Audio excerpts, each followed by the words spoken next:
Hay una guerra que no aparece en ningún titular. No tiene banderas ni territorios que conquistar. Sucede en silencio. A veces en la madrugada, a veces en medio de una junta de trabajo. Es la guerra más antigua que conocemos. Y el enemigo lleva tu nombre. Yo la conozco bien. Durante años desperté sintiéndome ya derrotado, antes de que el día siquiera comenzara. Como si alguien dentro de mí hubiera decidido que no merecía ganar, que cada intento sería saboteado desde adentro, que cada paso hacia adelante encontraría una mano invisible jalándome de regreso. ¿Te suena familiar? Quizá tú también has sentido eso, esa voz que aparece justo cuando estás por dar el salto, esa sombra que conoce todos tus miedos, porque los ha cultivado durante años. Ese saboteador silencioso que no necesita gritar para destruir, le basta con susurrar. Caminas por las calles vacías de tu propia mente como quien cruza un callejón oscuro. Y la sombra que te sigue no es la de tu cuerpo, es la de todo lo que evitas ser. Es el peso de las promesas rotas que te hiciste a ti mismo. Es el eco de cada vez que dijiste mañana, y mañana nunca llegó. Lo más cruel de esta guerra es que nadie la ve. Por fuera funcionas, cumples, respondes mensajes, sonríes cuando toca sonreír, pero por dentro hay un campo de batalla donde tú eres víctima y verdugo al mismo tiempo. Y aquí está lo que pocos se atreven a admitir. No es el mundo el que te derrota, no son las circunstancias, ni la mala suerte, ni los demás. Eres tú, siempre has sido tú. Y esa verdad duele más que cualquier enemigo externo. Pero también, y esto es lo que vamos a explorar juntos, esa verdad es la única que puede liberarte. Porque si tú eres el problema, entonces tú también eres la solución. Solo que nadie te enseñó cómo dejar de pelear contigo mismo. Nadie nace siendo su propio enemigo. Eso se aprende en las cocinas, donde el silencio era más pesado que las palabras. En los patios de escuela, donde te enseñaron que mostrar debilidad era pedir que te destruyeran. En las miradas de quienes se suponía debían protegerte, pero solo sabían exigir. Piensa un momento, ¿de dónde viene esa voz crítica dentro de ti? Si la escuchas con atención, no es tuya. Tiene el tono de alguien más. Quizá de un padre que nunca supo expresar orgullo, quizá de una madre que cargaba sus propios demonios, quizá de una cultura que nos enseñó que aguantar era lo mismo que ser fuerte. Nosotros, los que crecimos en esta tierra de contrastes, heredamos un peso particular. Nos dijeron que quejarse era de débiles, que los hombres no lloran, que las mujeres deben cargar sin chistar, que la familia está primero, incluso cuando la familia es lo que te rompe. Y entonces aprendimos a forjar cadenas, sin darnos cuenta, con nuestras propias manos. La procrastinación, esa no es pereza, es protección, es el miedo diciendo, si no lo intentas, no puedes fracasar.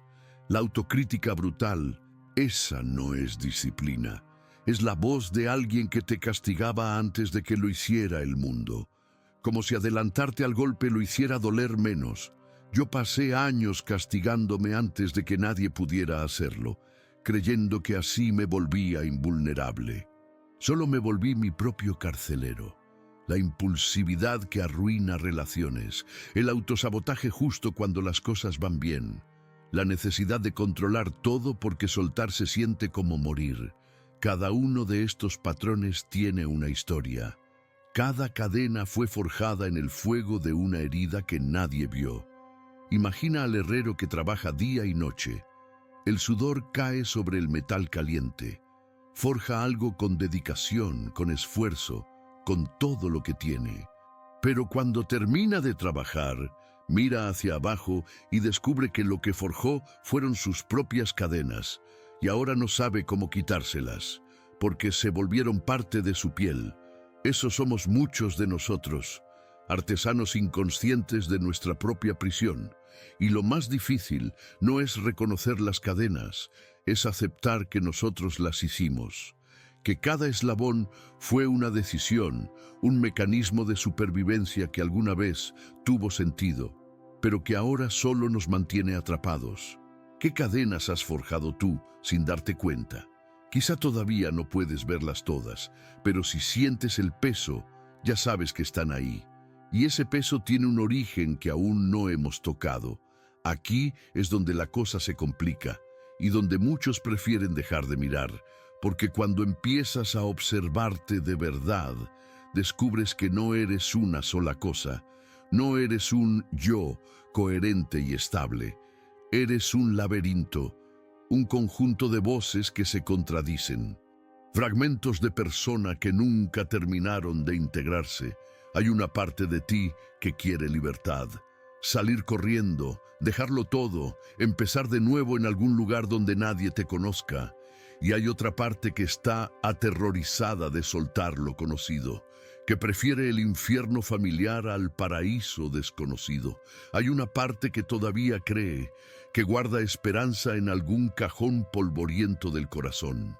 Y hay otra que ya se rindió hace tiempo, que solo finge seguir adelante porque no sabe qué más hacer. Yo he sentido esas voces peleando dentro de mí.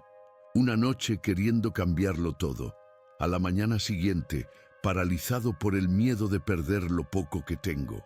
Caminas por este laberinto interno como quien busca la salida en un pasillo de espejos, pero cada reflejo muestra una versión diferente de ti. En uno ves al cobarde que nunca se atrevió, en otro, al ambicioso que abandonó lo que importaba, en otro más, al resentido que acumula veneno, y en algún rincón, casi escondido, está el que todavía recuerda quién querías ser. ¿Cuál de todos eres realmente? Esa pregunta puede volvernos locos si la hacemos mal, porque la respuesta no es uno de ellos. La respuesta es todos y ninguno. El problema no es tener partes contradictorias. Todos las tenemos. El problema es no saber quién está al mando. Vivir reaccionando en lugar de eligiendo. Dejar que el miedo tome el volante un día y la rabia al siguiente y la desesperación el otro. Es como caminar en círculos por el desierto. Avanzas con determinación, seguro de que esta vez sí vas en la dirección correcta. Pero después de horas de caminar, miras hacia atrás y descubres que las huellas frente a ti son las tuyas, que has estado dando vueltas sin saberlo, que el piloto automático te trajo de regreso al mismo lugar. Muchos vivimos así, años enteros en piloto automático, repitiendo los mismos patrones, las mismas peleas, los mismos errores, las mismas promesas de cambio que se disuelven en 3 semanas. ¿Por qué? Porque no hay nadie al mando, porque el yo que crees ser es solo el personaje más ruidoso en un escenario lleno de actores. Y mientras no sepas quién eres debajo de todos esos reflejos, seguirás perdido en el laberinto. Pero hay algo que puede obligarte a despertar. Algo que rompe el piloto automático y casi nunca es algo que elijas. Durante años puedes vivir sobre terreno que parece estable. Caminas, construyes, te acostumbras al paisaje, olvidas que debajo de tus pies, muy abajo, donde no puedes ver, algo hierve. Así funciona el alma humana. Acumulamos, tragamos, guardamos. Mañana lo proceso. No es para tanto. Ya pasará. Pero nunca pasa. Solo se entierra más profundo. Y un día, sin aviso, el volcán despierta. A veces es una crisis obvia, una pérdida, una enfermedad, un fracaso que no puedes esconder, pero otras veces es más sutil, es un martes cualquiera. Estás en el tráfico o lavando platos o mirando el techo a las 3 de la mañana y algo dentro dice, ya no puedo más así. No es un pensamiento, es un quiebre, como si algo en tu interior finalmente se rehusara a seguir mintiendo. Yo tuve mi momento, no fue dramático, no hubo explosión visible. Fue una mañana en que me miré al espejo y no reconocí a la persona que me devolvía la mirada. Había pasado tanto tiempo siendo quien se suponía que debía ser, que olvidé quién era realmente. Y ese vacío se volvió insoportable. El colapso no es lo que parece desde afuera. Desde afuera parece debilidad, parece fracaso, parece perder el control, pero desde dentro, es el momento más honesto que has vivido en años. Es la tierra diciendo, ya no puedo sostener esta mentira. Es tu cuerpo negándose a seguir cargando un peso que nunca fue tuyo. Es el alma gritando cuando la voz ya no puede. El volcán no pide permiso para despertar. No espera a que estés listo. No le importa si tienes trabajo mañana o si la familia cuenta contigo o si no es el momento adecuado. El momento adecuado no existe. Solo existe el momento en que el peso se vuelve imposible de ignorar. Ahora, y esto es lo que pocos entienden, la erupción no es el fin, es el principio. Lo que parecía destrucción es en realidad la única forma que tenía la verdad de salir a la superficie. Años de represión, décadas de aguantar, generaciones de callar. Todo eso tenía que explotar para que pudieras finalmente ver lo que había debajo. Y lo que hay debajo no es vacío. Es todo lo que enterraste para sobrevivir. Tus deseos reales, tus miedos verdaderos, tus heridas originales. La persona que eras antes de que te enseñaran a ser alguien más. La ceniza todavía está caliente. El humo no te deja ver con claridad, pero si tienes el valor de quedarte, de no huir hacia la siguiente distracción, vas a encontrar algo que cambiará todo. Vas a encontrar las raíces. Después de la erupción queda el silencio, y en ese silencio, si te atreves a escuchar, empiezas a oír voces que no son tuyas, o que creías que no eran tuyas, pero que han estado hablando a través de ti toda la vida. Dime, ¿de dónde viene realmente tu forma de tratarte? Esa crueldad con la que te juzgas, esa impaciencia cuando no cumples tus propias expectativas, esa sensación de nunca ser suficiente, sin importar cuánto logres. ¿De dónde salió todo eso? Si excavas debajo de la ceniza, debajo de los patrones, debajo de las defensas, debajo de todo lo que aprendiste a hacer para sobrevivir, encuentras raíces. Algunas son tuyas, pero muchas vienen de más lejos. Heredamos más de lo que creemos, no solo los rasgos físicos. Heredamos miedos que no vivimos, traumas que no sufrimos directamente, formas de amar y de destruir que se repiten como rituales inconscientes de generación en generación. El abuelo que nunca habló de su dolor y te enseñó que los hombres callan. La abuela que se anuló por completo y te enseñó que el sacrificio total es lo que significa amar. El padre que solo sabía explotar cuando ya no podía contener y te dejó sin modelo de cómo manejar la rabia. La madre que cargaba una tristeza que nunca nombró y te contagió una melancolía que no sabes explicar. ¿Cuánto de lo que llamas yo es realmente tuyo? Esa es una pregunta incómoda, porque la respuesta te obliga a soltar certezas, pero también te libera, porque si mucho de lo que te destruye no comenzó contigo, entonces no eres defectuoso, no eres así de nacimiento. Eres el punto donde muchos ríos se encuentran, y tienes la posibilidad de decidir cuáles siguen fluyendo y cuáles necesitan secarse. Las raíces no son solo trauma, también son resistencia. El hecho de que estés aquí, escuchando esto, buscando entender, significa que algo en tu linaje siempre quiso vivir. Algo resistió, algo se rehusó a rendirse por completo. Eso también lo heredaste. Hay una voz debajo de todas las voces. No es la del miedo, no es la de la cultura, no es la de los padres ni la de los maestros. Es más antigua, más tuya. Es la voz que sabía quién eras antes de que empezaran a decirte quién debías ser. Esa voz no desapareció, solo se enterró, como semilla debajo de la ceniza volcánica, y ahora que el fuego pasó, ahora que la superficie falsa se derrumbó, finalmente tiene espacio para germinar. Pero escucharla requiere algo que casi nadie nos enseñó. Requiere dejar de pelear contigo mismo. Requiere aprender a dominarte sin romperte, y eso es un arte, no una técnica, un arte. Aquí es donde la mayoría se pierde, porque cuando escuchan dominarte, piensan en control, en represión, en apretar los dientes y obligarse a funcionar. Pero eso no es maestría, eso es violencia disfrazada de disciplina. Yo cometí ese error durante años. Creía que ser fuerte significaba silenciar todo lo que sentía, empujar la tristeza hacia abajo, ignorar la rabia hasta que pasara, pretender calma cuando por dentro hervía, y funcionó, por un tiempo, hasta que dejó de funcionar, hasta que el cuerpo empezó a cobrar la factura. Dominarte no es callarte, no es negar lo que sientes, no es convertirte en una estatua que no reacciona ante nada.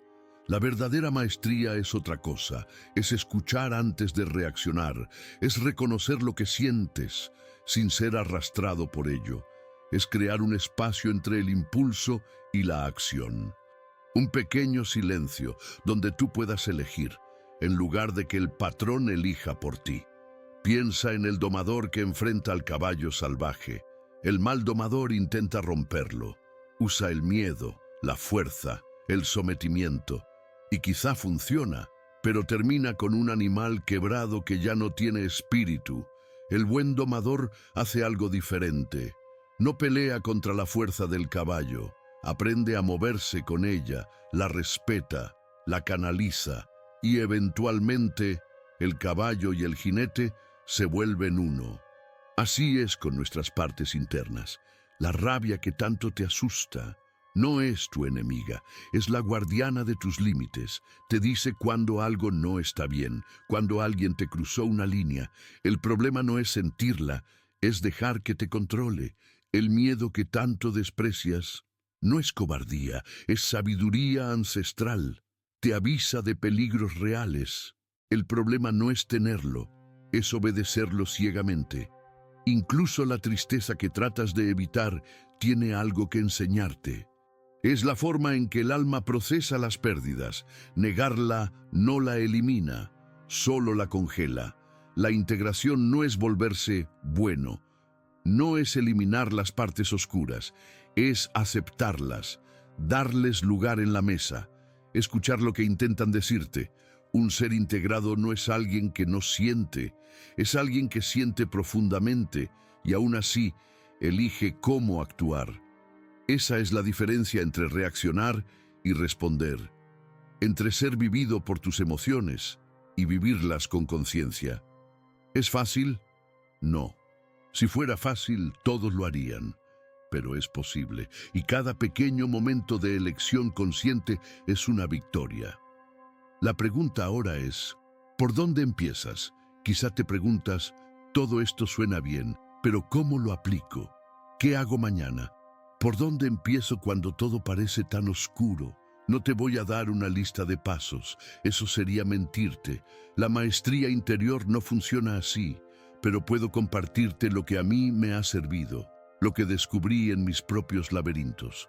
Lo primero es aprender a pausar. Suena simple, pero es lo más difícil. Cuando el impulso llega, cuando la rabia sube, cuando el miedo aprieta, cuando la crítica interna empieza su ataque, hay un microsegundo antes de que actúes, un espacio diminuto, casi invisible. Tu trabajo es encontrar ese espacio y hacerlo crecer. No se trata de no sentir, se trata de notar que estás sintiendo, de preguntarte, ¿quién está hablando ahora? ¿Es mi miedo? ¿Es una voz heredada? ¿Es realmente lo que yo creo o es un patrón automático? Esa pregunta, ¿quién está hablando ahora?, puede cambiarlo todo, porque te saca del trance, te recuerda que tú no eres tus pensamientos, que tú no eres tus emociones, que eres algo más amplio, algo que puede observar todo eso sin ser consumido por ello. Lo segundo es practicar la observación sin juicio. Esto es difícil para quienes crecimos en culturas de exigencia. Queremos arreglar todo inmediatamente. Queremos que el dolor desaparezca ya. Pero el dolor no desaparece porque lo juzgues, solo se esconde más profundo. Observarte sin juicio es mirar tus patrones como quien mira las nubes pasar. Ahí está mi miedo de nuevo. Ahí está la crítica. No es negarlo, no es celebrarlo, es simplemente verlo, y en ese ver algo se suelta. Lo tercero, y esto es lo más importante, es aceptar que vas a tropezar. La maestría no es un destino al que llegas y ya. Es un camino que recorres cada día. Algunos días lo harás bien, otros días caerás en los viejos patrones. Y está bien, lo que importa no es no caer, es cómo te levantas. Dar el primer paso en la oscuridad es aterrador. No sabes a dónde lleva, no tienes garantías. Pero lo que sí sabes, lo que sientes en los huesos, es que quedarte inmóvil es otra forma de morir.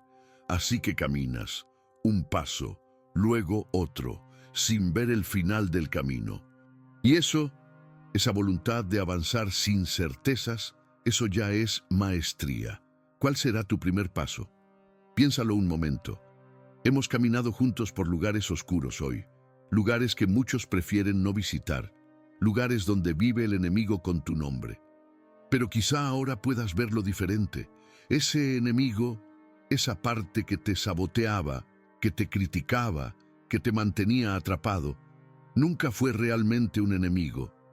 Era una parte de ti desesperada por atención, por cuidado, por ser vista después de años de ser ignorada, y ahora que la viste, ahora que le diste espacio, puede finalmente descansar. La guerra interna no termina con victoria. No hay un lado que gane y otro que pierda. Termina con integración, con un acuerdo de paz entre las partes que te componen. La voz que te guía ahora no es la del miedo, no es la de la familia ni la de la cultura, no es la del mundo diciéndote quién deberías ser. Es tuya, no perfecta, no siempre acertada, pero tuya. Y eso basta. ¿Recuerdas al inicio? El hombre caminando por el callejón oscuro, perseguido por su sombra. Ahora imagina lo diferente. Camina por la misma calle, pero la sombra ya no lo persigue. Camina a su lado, no como amenaza, como compañía, como parte de él que finalmente aceptó. Esa es la maestría interior. No eliminar la oscuridad, sino aprender a caminar con ella. No ser perfecto, sino ser entero. Yo sigo en ese camino, tropezando, aprendiendo, integrando. Y si llegaste hasta aquí, tú también estás en él. Me gustaría saber qué te resonó de todo esto, qué parte del laberinto reconociste como tuya. Cuéntamelo en los comentarios, porque esto no es un monólogo, es una conversación que continuamos juntos. Nos vemos en el próximo video. Cuídate, especialmente de ti mismo.